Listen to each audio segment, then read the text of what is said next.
Hey everybody, welcome to the final video of IndieWeen 2020. I have to say this has gone over better than I could have possibly imagined, and I'm so happy to have all of you joining me, celebrating, getting our money's worth, and enjoying cool indie spooky games. We've covered something for just about everyone this October, from first-person atmospheric adventure games to intense survival horror to unnerving 8-bit throwback games and some spooky but still pretty silly pixel art games too. I think we should wrap it up with some proper body horror roguelike, just so we can cover all our bases here. Intro Golden Light, a game that, while I wasn't initially intending to cover this month when I planned out the series, or was even aware of until the beginning of this month, I saw a few articles floating around about it and was like, geez, that's the weirdest, most messed up looking thing I've seen in a video game in a long time. I simply must play this. As previously referenced a second ago, Golden Light is a first-person roguelike or roguelite. I honestly have never been bothered with the semantics of it, which features you going into a scary meat hole to fight scary meat monsters in scary meat dungeons using weapons presumably made out of meat. This is in stark contrast to the lovely field you and your 2D girl were hanging out in earlier, but at least you've made a new bicycle friend out here. Before we get into this, funny story. So as some of you have seen, I've been dabbling and streaming on the weekends now, and if you're watching this unreleased, there's a chance I'm live right now. During my first stream, a guy comes into the chat and asks me if he could give me a key for his game so that I might make a video about it. Well, normally I'm not so hot on getting free keys from indies anymore since I'm a big boy and I can afford to pay for my own games. I agreed to let him email me and at least tell me what the game was about. It turned out that was Mr. Pink, the creator of Golden Light, a game which I had already purchased. Now I've got an extra key for Golden Light, so I'm thinking of a number between 1 and 100,000. If you would like this key, come into the Discord, read the rules, and then try to guess what that number is, and the person who gets the closest by the end of the weekend will get the key. So what even is this game? Like, seriously,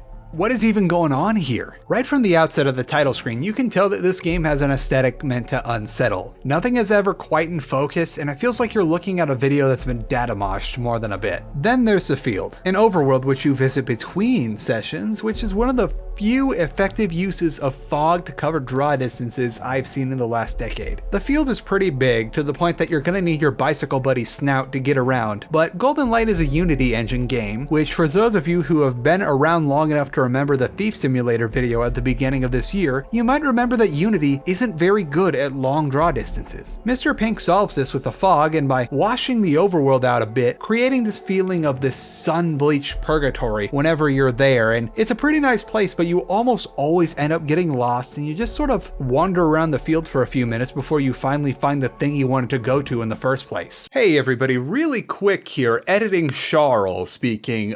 Golden Light just had an enormous update, like a crazy huge update that adds a ton of stuff to the field. It's not so empty anymore, as well as a ton of other things. And just to make sure it gets a fair shake, I will be streaming it today so long as my internet service provider behaves themselves, but if you're on the Discord or on Twitter, you know how that's been going lately. Fingers crossed that the maintenance team fixed it this time.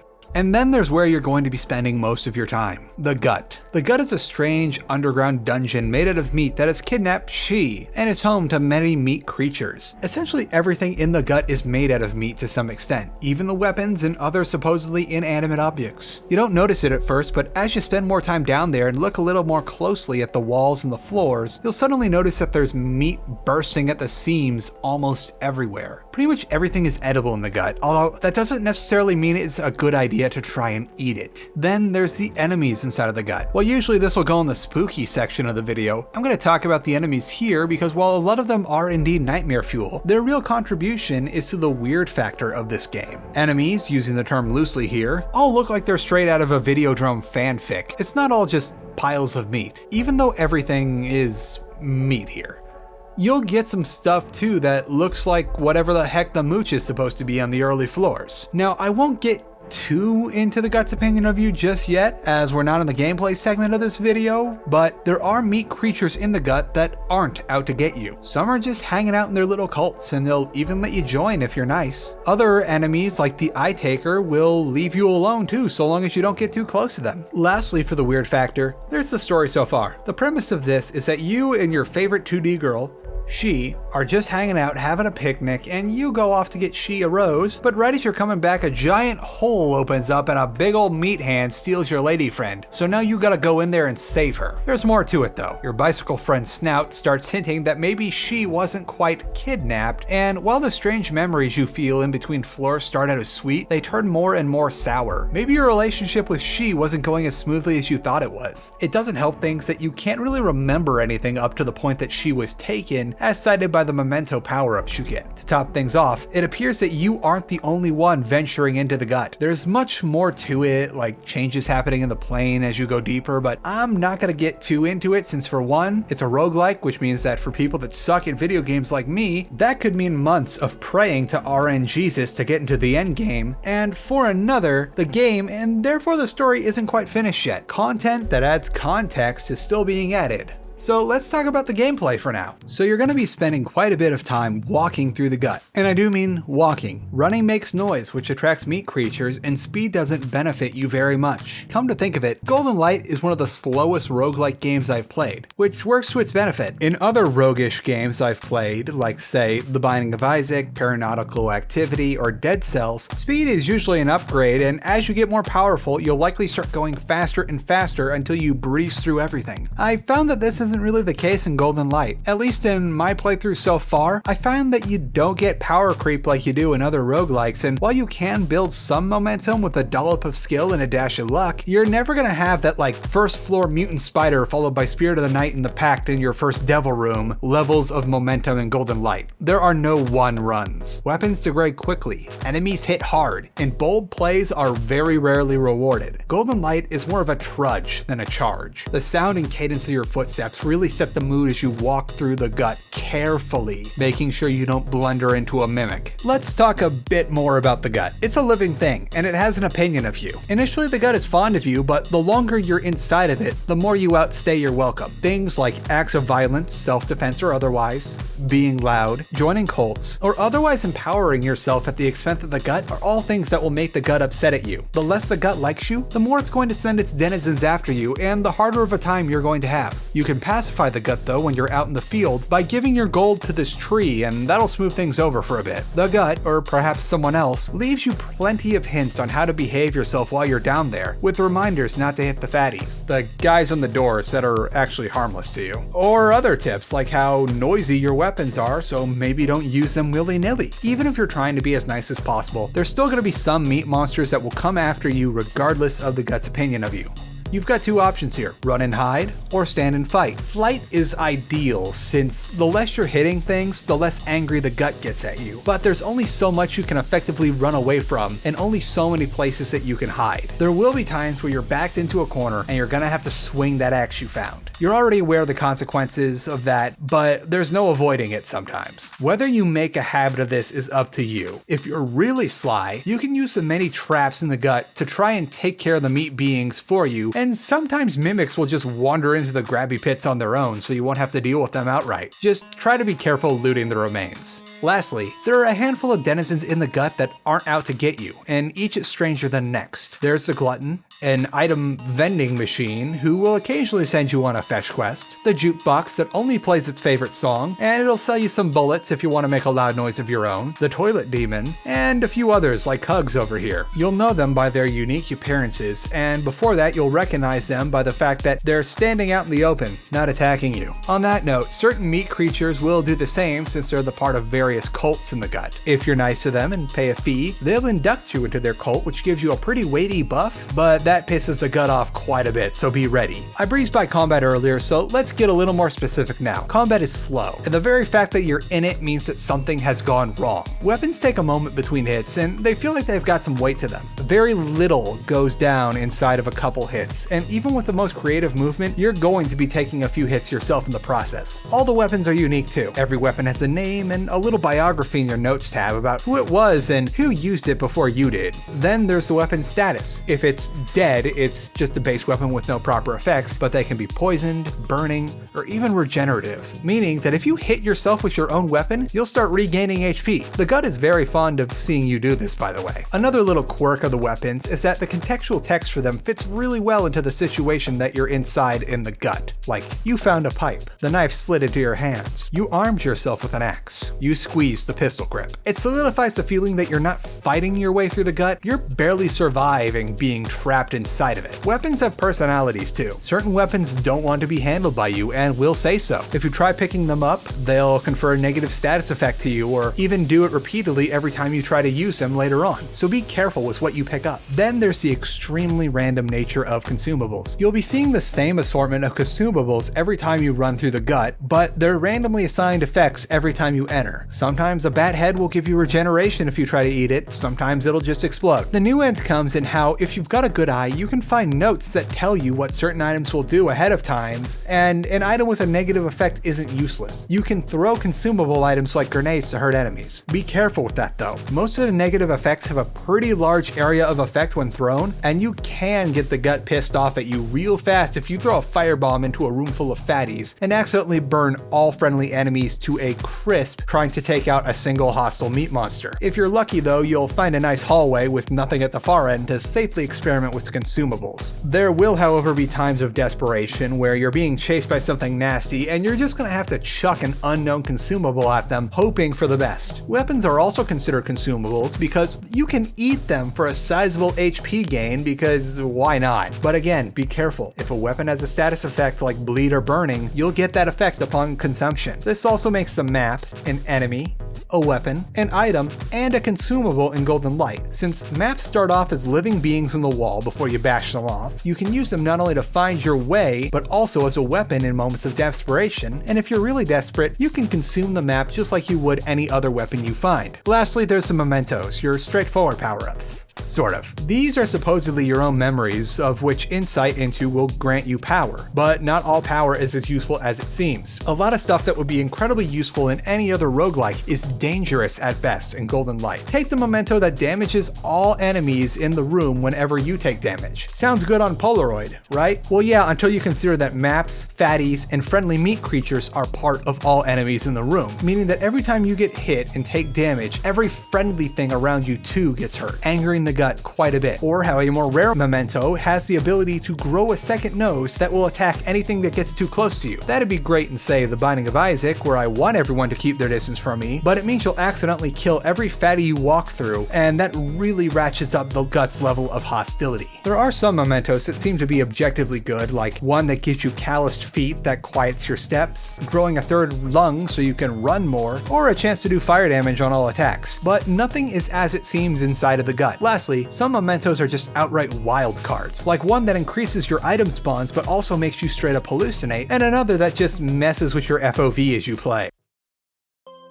Now before we get into those high quality weird spookies, IndieWeen is brought to you by Acheron, a Kickstarter project for a tabletop RPG inspired by the likes of SCP, Call of Cthulhu, and Dishonored. Acheron eschews rigid class systems and goes for a nice gameplay roleplay balance so that you can have the best possible time while playing. And best of all, the Acheron core book is all-inclusive. No need to go buy a monster manual and a DM guide and all the various class books for the premium classes or whatever. Nope. All in the same book. Check out Acheron on Kickstarter and maybe give them a bit of indie love, because today is their last day of campaigning on Kickstarter, so now is the time, my friends, if you want to show them some indie love.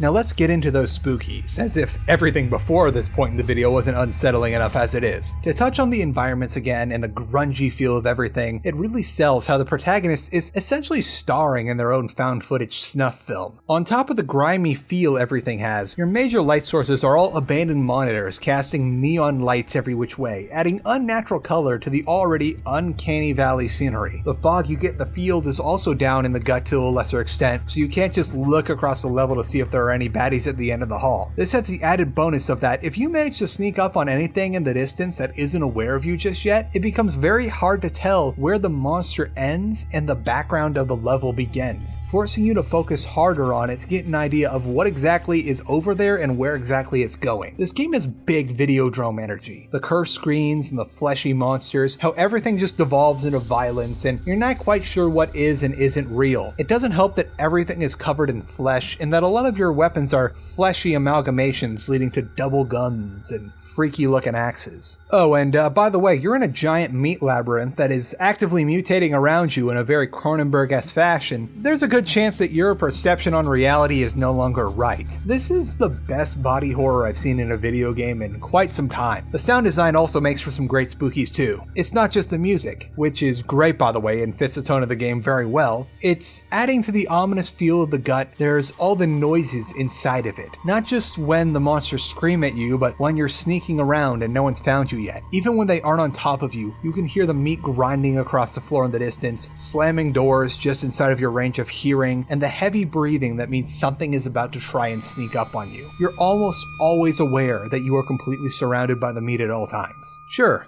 there are peaceful moments when all you can hear is the hum of an AC unit that's somewhere, mixed in with the jukebox's melancholy song, but usually when things are quiet, it's about to get very bad.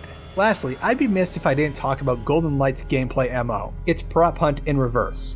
The bulk of the enemies you go up against are mimics in some way or other. The meat and large meats disguise themselves as random objects on the ground. The door mimics, well, a door. The mimics also disguise themselves as mementos, and so on. Nothing stays still either, and you'll be catching a flower pot or a CRT monitor sliding around on the floor just inside of your peripheral vision, a lot. After a while, you're going to be constantly checking behind yourself and asking, was that pile of books there a few seconds ago? And then you're going to have to gamble on whether it was or not. Enemies won't stay out of their disguise once they reveal themselves too. If a fight's going badly, they might just run off and you'll see them transform back into whatever they were before, but their disguise is a bit more obvious as most CRT monitors aren't bleeding or on fire while they're trying to get away from you as fast as possible. Good luck trying to keep track of them after they get away though.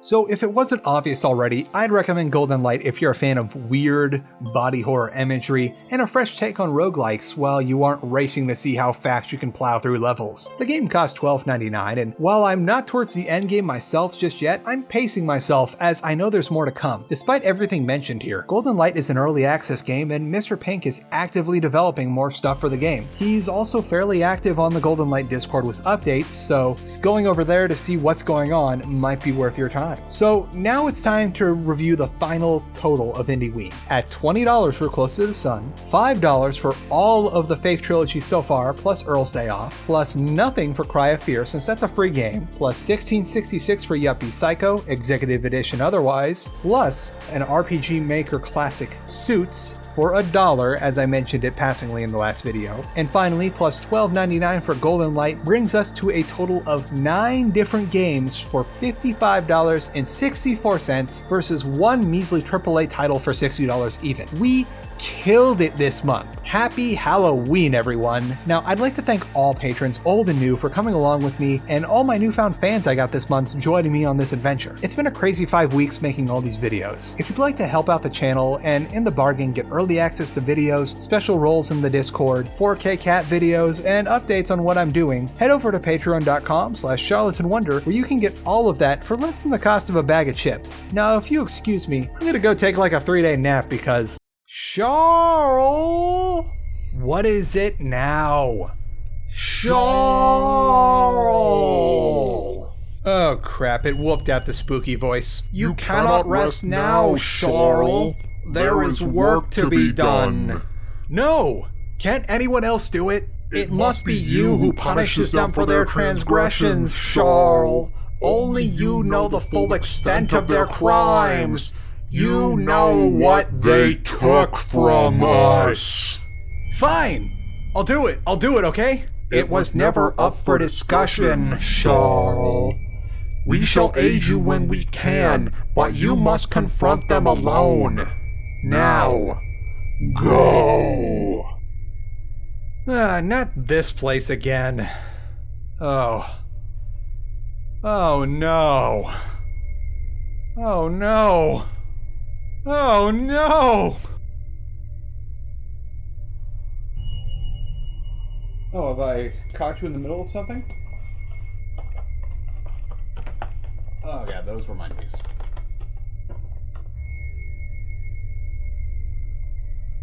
Don't get old, cat.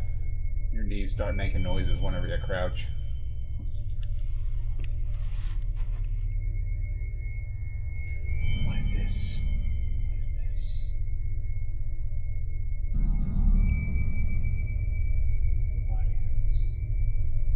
this.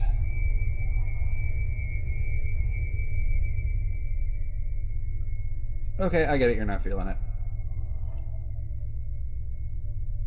You feeling some pets? I'm gonna come in. Okay, you're not feeling pets. Rude.